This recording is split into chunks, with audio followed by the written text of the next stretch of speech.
and not be Uncle Daddy, you know. Yes. So this year I've had off, even though I've been making a record in the studio. I've been home for dinner every night and spent some time with him. Does it create a problem for either of you being who you are? I mean, is there any kind of separation that happens?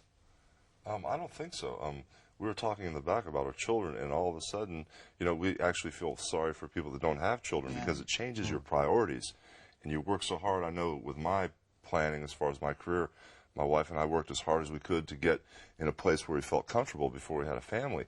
And then once you have that family, the priority of the family and the children is number one, and I'm sure you agree with that. Absolutely. Richard, we take seriously as a musician. Now, Hulk Hogan, with the best one in the world, you're here in a very delightful scarf or something. I mean, and a lovely buckle belt and a lovely T-shirt. But part of you must scream out, look, you know, I'm putting on an act. It's great entertainment and I'm very popular, but take me seriously, yeah? Is that fair? Well, yeah, please take me seriously because I take my job very seriously. I pride myself in being the best at what I do. And anybody that questions that, just get in the ring with me. Well, even Mike Tyson. Of course, please. But it's all entertainment, and I love it. And that's why I think because I've been so positive with my career and my attitude that all the vehicles like you guys and the radio and the TV, all of a sudden the doors have opened up for the film world. And I think it's all because I've been a professional at all times. There's a responsibility as well that comes with it, isn't there? When you say you have all the children who follow you, so you mustn't be caught out smoking and drinking all the time, behaving badly. And it's probably equally true of both of you. Well, when you're in the public eye 24 hours a day, like Richard and myself are, you have to realize when you tell somebody you're something, you have to be that because great responsibility comes along with that chore. And like the children in the United States, we have foundations like the Make-A-Wish Foundation and the Starlight Foundation that the children are dying and they have one last wish. So instead of wanting to see Arnold Schwarzenegger or the President of the United States or Disney World, all of a sudden, all the children want to see Hulk Hogan. And my God, it makes you realize how important your job is, and it's just not really a job. You better believe in what you're doing. Do you see people who let the business down? Richard, do you see people? Big names who let the business down and selfish? Sure. But that's not, you know, it's always been my choice to promote. My image has always just been me. It's been actually more fun to do my job because I've not had to worry about who am I this week. You know, I mean, I'm a drug virgin. I've never done drugs. And would it so have been easy? So it's really easy for me to talk about the fact that drugs are no good for you. But would it have been easy for you to take drugs? I mean, sometimes the impression is given that... I mean, do you live in Los Angeles? Yeah, I do. That parts of Los Angeles, and there are drug parties, but it's It all comes available down on to the the table? parents. It all comes down to the parents. The reason that I never got into drugs, I owe to my parents. Somehow they got the message through to me that I didn't need it. And luckily I had music which got me high constantly to this day. I can't imagine there being a drug anywhere available in the world that can replace the high that I get being on stage.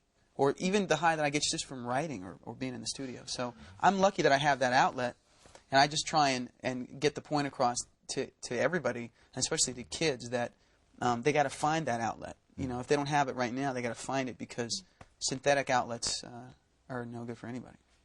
And you, I mean, presumably a message you'd echo, although you worry about what happens if the high that you get doesn't keep on happening. You meet people who are on the downslide, and that's when the problems start. Well, I think we're all on the same page with this thing now.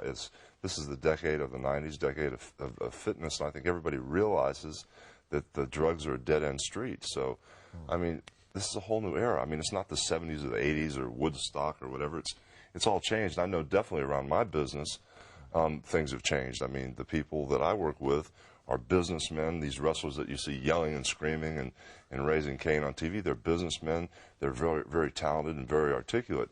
And, I mean, whenever you're on some type of pseudo-high, how could you do your job or be coherent when it comes down to making decisions, and sometimes on-the-spot decisions where you have to be quick and your timing has to be precise in order to be, you know, a perfectionist. It's very hard. Richard would like to use you as against record executives. Absolutely. Come and hang with me. I mean, you could when I use him, renegotiate my contract, I want you standing go. next to me. That's the interesting thing, isn't it? That you have to appear so relaxed as if it all comes so naturally, but it is a business. And you have to be absolutely shrewd about the decisions you make. Yeah, that's true. And what I admire about what he just said, as far as him being very comfortable and being himself, so he never has to worry about who he is that day. For me, it was just the opposite, because people didn't take wrestling serious. Right. I had to yell and scream, and, hey, this is Hulk Hogan, come see me. And I had to do that for 8 years just to get people to listen to my message. And now that I've got people listening, I can let my guard down, and I don't have to yell and scream like I did the last time I was here.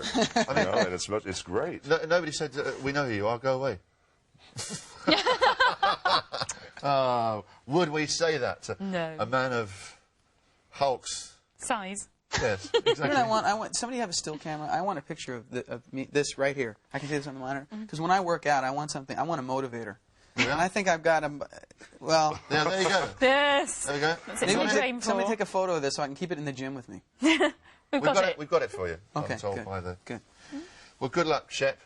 Thank you very much. And Hulk, Commando against the forces of evil in this world. All right. Drop in the studios again sometime. The movie will be opening around Christmas time, so you have to see it, or I'm going to come back and question you on it.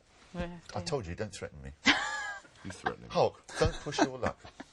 And Richard, thanks very much indeed, and good luck with the new tour. Thanks, my I know pleasure. you're whizzing off to Holland as well, aren't you, later on today? Yes. Our special guest tomorrow is going to be the Minder star, Gary Webster. Ignore him. And we'll also have a special interview with the Hollywood star, Michael J. Fox. He's going to be chatting about his new movie, Doc Hollywood. I think it's about time we'll take a break before violence breaks out in here. Let's take a break.